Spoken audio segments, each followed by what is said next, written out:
Como todos los años, el 21 de septiembre se conmemora en el mundo entero el Día Mundial del Alzheimer.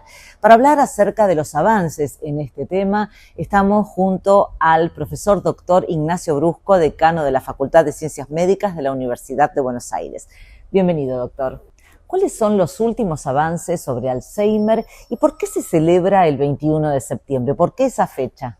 En realidad lo que es una conmemoración sobre una enfermedad que es pandémica, que es muy agresiva, que altera la vida de las comunidades, de las familias y de las personas. Es una conmemoración mundial. Hay países que es el comienzo del otoño el 21 de septiembre, entonces ahí es que se caen las hojas. En el caso de nuestros países como Argentina sería paradojal, pero bueno, es una instancia arbitraria mundial que se toma como punto de partida para dialogar de forma internacional lo mismo, que me parece interesante que todos hablemos al mismo tiempo. ¿Cuáles son los avances actuales y cuáles los factores de riesgo? Los avances son muchísimos. Cuando uno dice avance, la gente tiende a pensar en terapéutica. Si bien hay algunas cuestiones en terapéutica, los grandes avances son en marcadores que diagnostican la enfermedad muchos años antes. Y los avances son factores de riesgo modificables. Sabemos que hay una cantidad de factores de riesgo modificables donde podemos accionar y que la enfermedad no empiece o se retrase fuertemente su comienzo o incluso se demore dentro del padecimiento ya de la misma enfermedad. Esa es la gran revolución. Hay una comisión llamada The Lancet que investiga diferentes factores: hipertensión, diabetes, ejercicio aeróbico, que es crítico, la hipoacusia, el colesterol malo, que es LDL, el ver poco, la falta de red social, el estrés, la depresión, todos factores que son de alto impacto y con una base, un gen que se llama ApoE, y cuando es número 4 no se dan todas las personas, pero cuando está en Argentina, nosotros somos los primeros que medimos en Latinoamérica a este punto, junto con otra gente de Venezuela, pero en Argentina está muy, muy fuertemente medido. Cuando es APO4 aumenta fuertemente el riesgo, entonces si uno inversamente ve la cuestión es que entre 35 y 40% de nuestros pacientes, ya hablando de Argentina y nuestro laboratorio, que es el más grande en cuanto a estadística, muestra que padece este gen. Hay otras personas que tienen otros genes donde la enfermedad es más lenta y no son genes que sirvan específicamente para diagnosticar. Hay conjuntos de genes chicos que impactan, que cuando se conjugan hace que se desencadene la enfermedad, que siempre es evolutivamente menos. Entonces, mejorar nuestro estilo de vida es una condición sumamente necesaria a la hora de hablar de prevención. Absolutamente, el ejercicio es el punto crítico no solamente para esta enfermedad, sino para casi todas las enfermedades y para la longevidad exitosa. Hoy sabemos que el ejercicio aeróbico, no el anaeróbico, es decir, no cansarse, no pesas, o pesas extremas, niñas pesas, siempre aeróbico, es decir, que no genere cansancio, que produzca un tipo de metabolización que consuma solamente oxígeno y no sea sin oxígeno, que es lo que pasa cuando uno hace carreras rápidas, de competencia.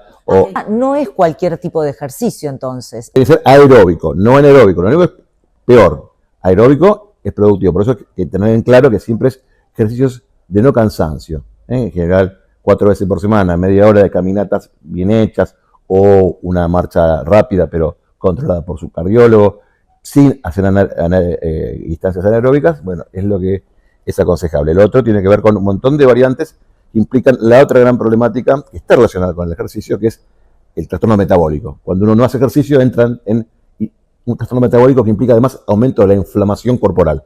Cuando una inflamación no habla solamente de tener hinchado un golpe, sino el cuerpo entero está lanzando sustancias que son inflamatorias, conjunto de productos que hace que las células sufran en todos lados, y en el cerebro también, produciendo lo que es la muerte neuronal acelerada, que es la enfermedad de Alzheimer. El tema es que cuando se desencadenan pacientes genómicamente predispuestos, hay mucho más riesgo. Hay muchos factores que hacen a esta cuestión: la resistencia a la insulina, como la diabetes, la hipertensión crónica, un traumatismo del cráneo, la obesidad, no hacer ejercicio correctamente, tener colesterol alto a nivel de LDL, tener estrés, tener depresión, tener aislamiento social, escuchar poco. Escuchar poco adquiere un valor muy importante. Si la hipoacusia es un gran factor de riesgo para la enfermedad a mediana edad. Es decir, a los 50 años tenemos que medirnos si escuchamos correctamente, porque una hipoacusia leve aún aumenta el riesgo y una grave muchísimo. ¿La hipoacusia? Entonces, esto es un nuevo descubrimiento, porque hasta ahora no se había hablado de este tema como factor de riesgo del Alzheimer, me refiero. Exactamente. Porque en el último tiempo. De hecho, en los factores de Lancet, de la Comisión de Lancet, de esto se plantea. ¿Y por qué se produciría? Primero, obviamente, por la falta de red social. La persona que escucha menos empieza a tener menos red social. Pero también hay otras hipótesis que tienen que ver con que hay una desaferencia del estímulo externo, que son miles de millones de sonidos por día, que impactan en el lóbulo temporal, que es donde se incorpora la memoria y donde comienza el problema. Por lo cual, probablemente no sea solamente un factor de aislamiento social por la hipoacusia y de falta de red y de estimulación, sino también la falta de aferencia neurológica, de estimulación de neurotransmisores, muy biológica, además de lo social, las dos. En julio de este año, en Canadá, se presentaron todos los países en un congreso a hablar acerca de los avances, a presentar las nuevas investigaciones acerca de Alzheimer. Eso pertenece al Congreso de la Sociedad Americana de Alzheimer, que es un congreso internacional, cual yo estuve, donde se conjugan diferentes variantes y vertientes de ideas y opiniones. Dentro de esa instancia hay dos grandes hitos que podemos decir que tienen que ver con los biomarcadores y nuevos medicamentos que a veces son cuestionados, ¿no? Quizás lo mejor de los nuevos medicamentos es que para usarlos se requieren unos excelentes biomarcadores. Se ha avanzado fuerte en marcadores, incluso van a aparecer dentro de muy pocos marcadores en suero, ya en algunos países ha aparecido, donde uno poniendo suero ve una proteína que, si está elevada, marca un riesgo bastante certero de poder tener algo preclínico, es decir, no tener la enfermedad, que la va a tener. Por lo cual nosotros podemos intervenir con los factores de riesgo y demorarla o que no aparezca. ¿Qué es el ensayo US Pointer?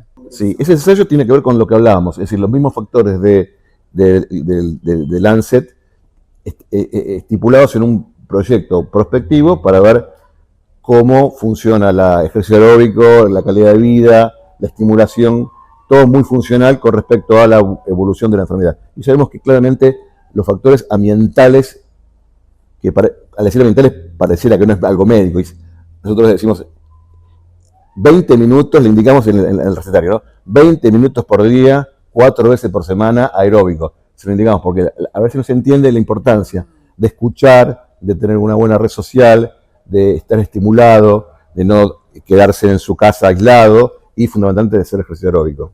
¿El COVID tuvo algún tipo de impacto como factor de riesgo en los pacientes con Alzheimer o desencadenando la enfermedad? Nosotros somos un grupo que está estudiando esta variante desde un trabajo que se hace con lugar central en San Antonio, Texas, en la Universidad de Texas. Nosotros somos parte de la Facultad de Medicina de este proyecto que lidera Gabriel Derauskin, y estamos viendo que hay diferentes posibilidades que, fundamentalmente el COVID grave, el COVID que tuvo problemáticas respiratorias, de olfacción, de sentir el olfato, tuvieron más posibilidad de desarrollar enfermedad de Alzheimer, que son datos preliminares, pero hay un pensamiento hipotético y un poco más que hipotético de una asociación en las personas que padecieron COVID tengan más riesgo de tener esta problemática. Por otro lado, si hablamos de aislamiento social como factor de riesgo, también el aislamiento social que se padeció durante 2 años también es otro de los factores de riesgo, pero ese es un poco menos porcentualmente impactante.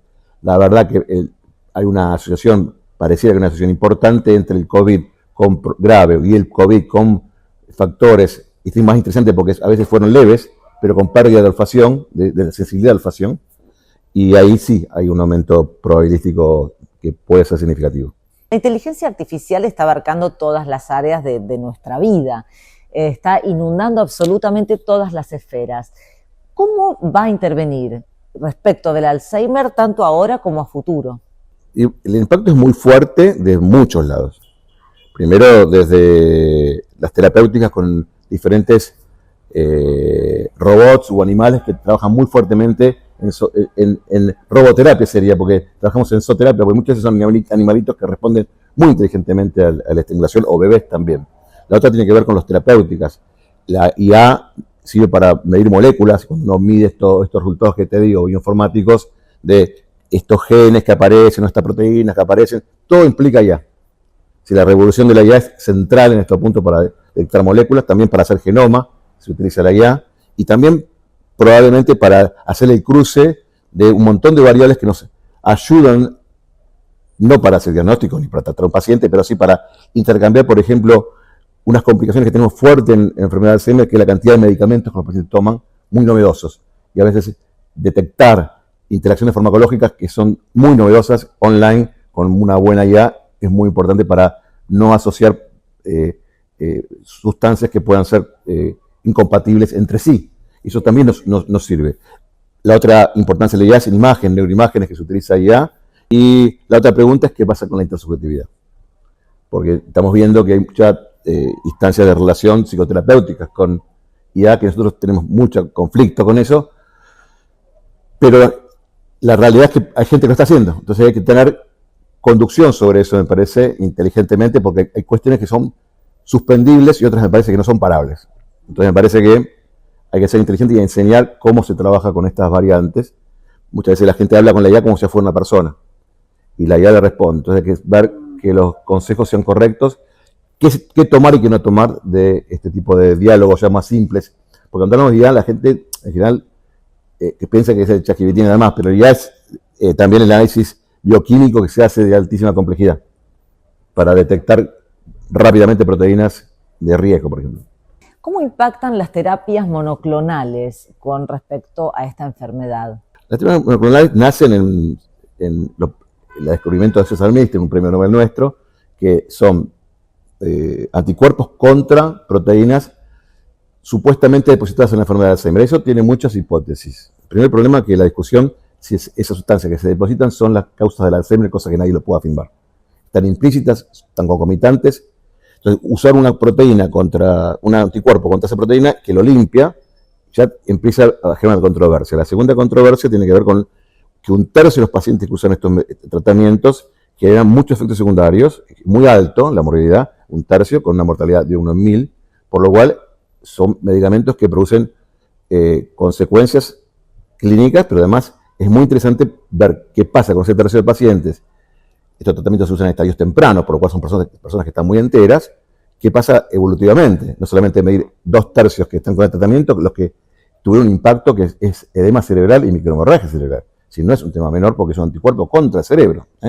Y el otro punto tiene que ver con cuál es la cantidad de mejoría que los pacientes que se tienen mejoría en estos procesos clínicos, que siempre tienen algún sesgo, a largo plazo son existentes, porque son muy subjetivas las pruebas, en el sentido que se vio que mejora clínicamente tanto porcentaje, 30% a 18 meses. Entonces, estamos usando medicamentos con riesgo, de altos costos, que ponen en crisis el sistema de salud, pero además que no sabemos si realmente son efectivos y qué nivel de efectos secundarios producen. En la Argentina no están aprobados, en Canadá no están aprobados, en otros países centrales están aprobados, y en otros están aprobados, pero no los cubre el sistema de salud.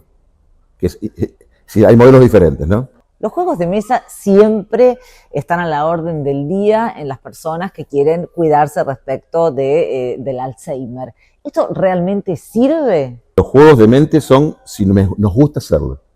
Si están incluidos en lo que queríamos hacer. Si nos forzamos, quizás nos estresemos y sean peores.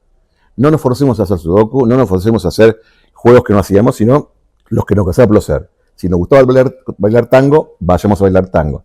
Si nos gustaba jugar al ajedrez en la plaza, juguemos al ajedrez. Pero si no nos gustaba, no nos forcemos a hacer cosas que no nos gustan porque va a ser peor. Entonces la indicación ahí también tendría que ver con tener una vida placentera, ¿no? Placentera y sin estrés, y agradable sin estrés. Nada que produzca estrés. El aislamiento social y el estrés son problemáticos. Y el aislamiento físico también. Sí, ejercicio, placer y hacer las actividades cognitivas que nos generan placer. Por eso es muy importante subjetivamente evaluar a las personas y hablar con las personas. No es una encuesta, es qué te gusta hacer, qué te gustaría hacer. Y una vez cuando empieza a hacerlo, ¿le gusta? ¿No le gusta? Porque si estresa, es negativo. Si le gusta, es positivo. Por otro lado, hablar qué se podría hacer a futuro con el Alzheimer en esta cuestión interpersonal llevaría un congreso entero. Pero pensar que el paciente con Alzheimer siempre es una persona. Estamos trabajando fuertemente en estudios tardíos de la enfermedad de Alzheimer, que a veces se piensa, bueno, no habla el paciente o habla poco. Bueno, hay muchas técnicas para que el paciente se comunique con nosotros, nos mire, tenga placer a través de la música, de zooterapia, de ludoterapia, de terapias con aromas. Y todos tenemos nuestro estilo de vida y nuestro estilo de placeres. ¿Por qué vamos a negarles a las personas que tienen enfermedad de Alzheimer estos placeres? A veces observamos como con gente joven se trata de hacer esfuerzos cuando, por ejemplo, tiene un accidente y quedan con un estado vegetativo leve o estado mínimo de conciencia. Y nos evocamos a ver cómo nos comunicamos. Y los pacientes con Alzheimer, quizás porque son adultos mayores, hay una cierta cuota de discriminación de entender que el nivel de comunicación es muy importante. En definitiva, nos cambia la perspectiva de la mirada que tenemos hacia el paciente con Alzheimer, ¿no? Pudiendo empatizar de otra manera, entenderlo de otra manera. Exacto. Nosotros hemos creado un curso de tratamientos y comprensión del paciente de Alzheimer en el tercer estadio avanzado. Doctor, muchísimas gracias por esta entrevista. Un placer y muy buenas las preguntas, me gustaron mucho. Ha sido muy importante este 21 de septiembre tener su mirada, además a muy poquito de haber vuelto de Canadá, donde bueno, se abordó todo este tema y se hicieron las últimas actualizaciones. Muchas gracias. Un placer. Presentó Subsecretaría de Prensa.